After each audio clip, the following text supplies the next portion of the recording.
The religious love to trumpet the idea that's been shown in surveys that those who are religious tend to live longer, tend to have more life satisfaction, things like that, at least in the United States. But that's not the entire equation, really. Being religious isn't one thing. It incorporates a lot of different beliefs. Ted Cruz and Martin Luther King were both very religious. That's a very good point. All of that can be encapsulated under the umbrella of religion. A couple of scientists from the University of Oregon and Simon Fraser University decided to look into a few particular religious beliefs, in this case, specifically the idea of a punitive afterlife like hell. The idea that after you die, if you've been bad, you will roast for all of eternity. They say, although religiosity is consistently tied to greater well-being, referring to the research I was talking about before, little research has examined which elements of religious belief offer mood benefits, which do not, and which may in fact be detrimental. And so they took a couple of different surveys like the Gallup World Poll, the World Values Survey, and the European Values Survey, and they used that data to look at particular aspects of religious belief. They conducted several studies. In one of them, they controlled for variables like age, income, education level, religious attendance, and sex. They found that belief in hell was associated with unhappiness, while belief in heaven was associated with happiness. Yeah, it seems super obvious to me. I guess it might cut against the other idea that if you looked at it, as you pointed out, on an incredibly simplistic level, that if you're religious, you're going to be happier, and if you're not religious, and only religious people believe in heaven and hell. Mm-hmm. But of course, if you're obsessed with this dark, horrible place, you're more likely to, and if you're a hopeful person, and a person who believes in heaven is... But is this like, I'm not religious, so I believe in neither. If you believe in hell, don't you also believe in heaven, and vice versa? Isn't that generally the case? Yeah, I mean, it could be that you're in a sect of Christianity that doesn't place as much emphasis on the threat of hell. I was raised Mormon, but also, and Mormons don't believe in hell, for example. They believe in something called... You were raised Mormon? I was raised Mormon, and they believe in something called like outer darkness. So there's all these tiers of heaven. That sounds on worse. Yeah, they do have, I know, and the gnashing of the teeth, and there's lots of fun things, but they do have more emphasis on heaven. There's something in this for you as well, as an atheist. They didn't just talk to religious people, they basically had them write little essays about heaven and hell, and then they judged afterward what they felt like, and they found that religious believers and non-believers both showed more emotional negativity when writing about hell compared to the control condition. It is notable that reflecting on hell negatively affected well-being, regardless of whether the participant identified as a religious believer.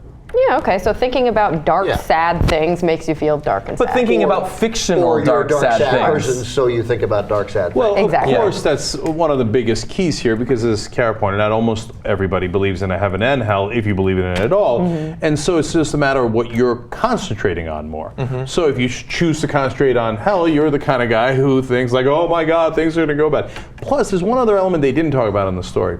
If you're the kind of guy who's doing the right things only because you're worried about a hell, then there's a lot of dark thoughts going on in there that you're trying desperately to suppress, and that's what might make you sad. Yeah, and just imagine you know some guy, and you're like, we'll use Donnie from the pastor. You're like, Brother Donnie. Yeah, Donnie is always talking about.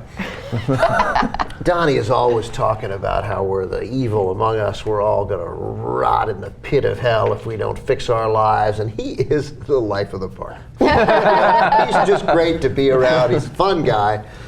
So I mean, what are you doing for New Year's, Donnie? Well, and I think that's an important point, because I think you see this kind of fixation on hell and original sin, and you should only do these things in this life because you're trying to prevent yourself from these punitive damages that come from going to hell.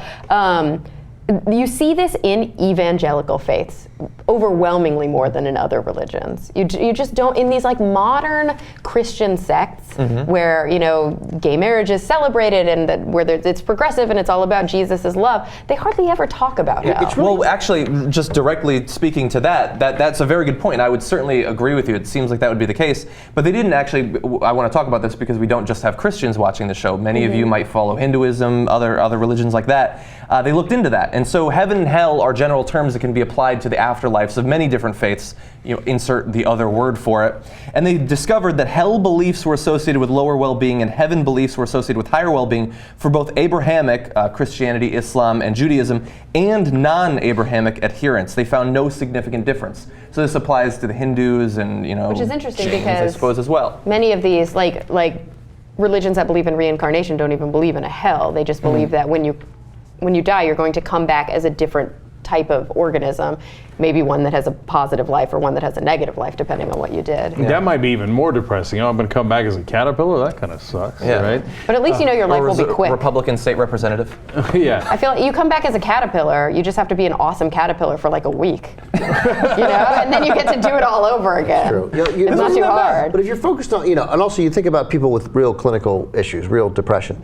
Like, if heaven and hell is part of your life and you're depressed all the time, you're thinking about hell. Yeah. You're not, because you are literally without hope, and heaven is the idea of heaven is by its very nature hopeful. And if you're raised in a religion where that's all you are taught, it's probably going to affect in fact, I would your imagine mental good health. chance, especially if you're predisposed in any way toward that. Yeah. So we're all non-religious here, and I try to be careful from time to time about religion, and I love that people have this. I obviously don't believe in heaven or hell. I find them fanciful, right, to say the least.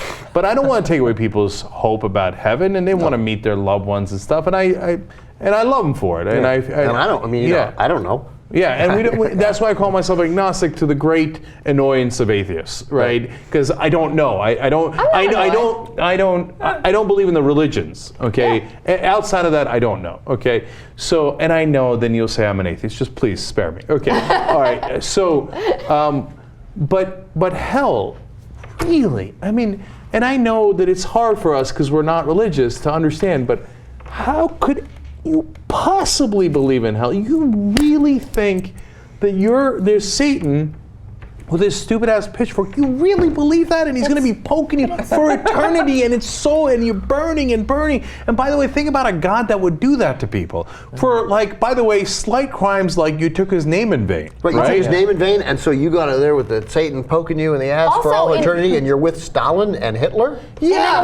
In a lot of these religions that aren't about works, but that are fully about grace, you can be like a fucking kiddie fiddler. Right before you die, you accept Jesus, and you're going to heaven. You could be somebody who, committed petty crimes or didn't believe in God, something like that. You're in hell for eternity. It makes no fucking sense. It's not logical. I've never heard of kiddie fiddler before. That's scary. What you said earlier about so many of the modern Christian faiths that embrace gay marriage, and it's just about what they emphasize, right? And what's amazing is that now what we're seeing from the Pope and from the Catholic Church is all about the difference of emphasis. He hasn't changed one tenet. No. Right? Nothing. He's just like, I don't care anymore. I don't want to talk about abortion. I want to talk about gay marriage. Right? Like, there are all these other great things that we can do. Let's talk about that. Let's talk about helping people. Right, That's a crazy idea. He definitely has a very New Testament approach to Catholicism. So he's just Which kind of makes sense because Jesus is in the New Testament. Exactly. But sequels are always worse than the original.